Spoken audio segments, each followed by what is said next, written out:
Apa sih elektif itu? Elektif adalah penggabungan beberapa disiplin ilmu. Komunikasi bersifat elektif seperti yang dilukiskan oleh Wilbur Scrum sebagai jalan simpang yang paling ramai dengan segala disiplin yang melintasinya. Ibaratnya seperti ini nih teman-teman, ketika kita berjalan di sebuah persimpangan, kita selalu berhenti kan? Kita lihat dulu ke kiri, lihat ke kanan, baru kemudian kita melintasinya. Nah, komunikasi itu diibaratkan seperti persimpangan itu. Ketika ilmu-ilmu yang lain berjalan, mereka akan berhenti dulu dan kemudian baru berjalan kembali membawa komunikasi. Dalam tanda kutip ya, membawa komunikasi. Karena itu tidak mengherankan jika sampai saat ini masih banyak kalangan luar yang meragukan komunikasi sebagai disiplin ilmu tersendiri. Bahkan ada dari beberapa kalangan psikologi misalnya ataupun sosiologi yang masih merasa komunikasi manusia itu sebagai bagian dari disiplinnya. Mereka kurang memahami sebenarnya bahwa kajian komunikasi ini memang telah meminjam dari berbagai disiplin ilmu dan telah meramu dan mengolahnya sendiri menjadi suatu konsep atau teori sehingga bersifat elektif. Oleh karena perkembangannya sebagai satu kajian yang elektif, sehingga ada beberapa ilmuwan yang memberikan sumbangsihnya pada ilmu komunikasi, sehingga melahirkan beragam definisi komunikasi itu sendiri. Bahkan hingga hari ini, definisi komunikasi sudah jutaan jumlahnya. Kenapa demikian? Karena masing-masing ilmuwan dengan ragam latar belakang pendidikan yang berbeda memberikan definisi untuk ilmu komunikasi atau definisi komunikasi itu sendiri. Contohnya yang pertama ada Harold de Lasswell.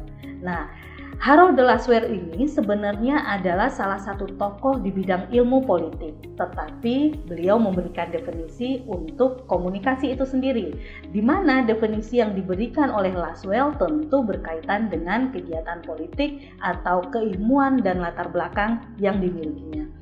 Lasswell memberikan definisi komunikasi sebagai tindakan satu arah, di mana Lasswell menyebutkan cara yang paling baik untuk menggambarkan komunikasi adalah dengan menjawab pertanyaan-pertanyaan berikut ini.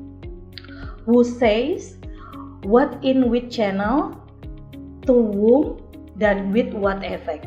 Atau siapa mengatakan apa, dengan saluran apa, kepada siapa, dan bagaimana pengaruhnya. Kemudian ada lagi tokoh lain yang memberikan definisi terhadap komunikasi, yaitu Everett M. Rogers.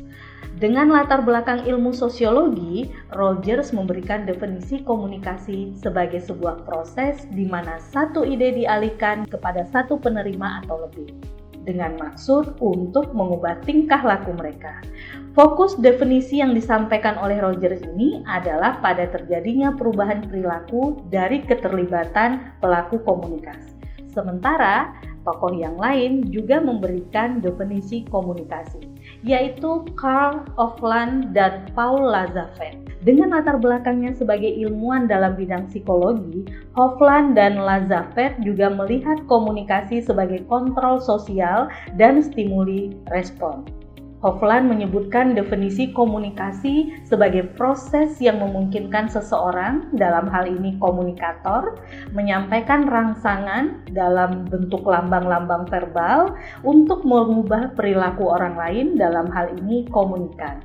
Sedangkan Lazarev fokus pada melihat definisi komunikasi dari saluran penyampaian pesan yang digunakan, dalam hal ini komunikasi massa.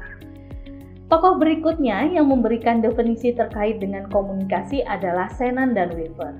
Shannon dan Weaver ini adalah ilmuwan matematika dan teknik. Terbukti ilmu yang berbeda dengan ilmu sosial pun memberikan kontribusinya pada definisi komunikasi dan hingga saat ini masih digunakan sebagai referensi bagi mahasiswa komunikasi. Kedua ahli ini menerapkan teori matematika terhadap persoalan-persoalan komunikasi antar manusia. Komunikasi merupakan unsur penyampaian dan penggunaan lambang dengan memberikan tekanan penuh pada tujuan untuk mempengaruhi. Tokoh yang lain adalah Wilbur Scrum. Ya, ini paling sering menjadi acuan buku-bukunya oleh mahasiswa ilmu komunikasi.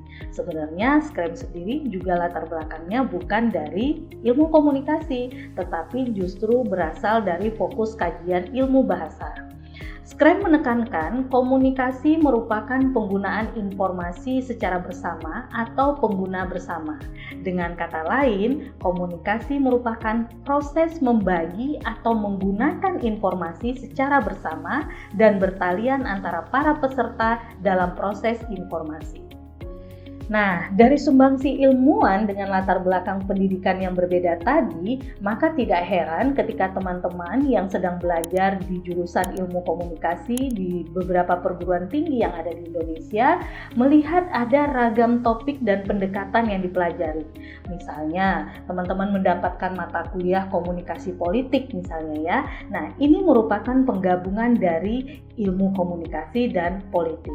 Atau misalnya teman-teman yang sudah belajar komunikasi pemasaran. Nah, komunikasi pemasaran juga penggabungan dari komunikasi dan ekonomi.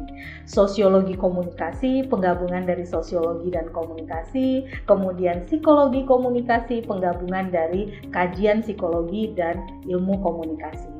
Sementara di dalam komunikasi pembangunan ini kita melihat bagaimana perpaduan antara ilmu komunikasi dengan ilmu pertanian. Di dalam teknologi komunikasi kita melihat bagaimana peran ilmu fisika dan matematika terkait dengan perkembangan ilmu komunikasi itu sendiri. Demikianlah penjelasan komunikasi sebagai cabang ilmu. Jadi jangan bingung lagi ya tentang komunikasi, kok luas ya, kok banyak ya.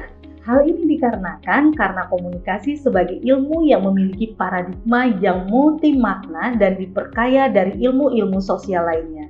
Jadi kita tidak perlu lagi mempertentangkan karena ini justru menjadi peluang bagi kita sekaligus membedakan ilmu sosial dengan ilmu alam. Demikianlah materi kita hari ini, sampai jumpa kembali di video selanjutnya. Kita akan membahas komunikasi lebih dalam. Jadi pastikan kamu untuk subscribe channel ini untuk terus memperdalam pengetahuan tentang komunikasi. Terima kasih dan sampai jumpa.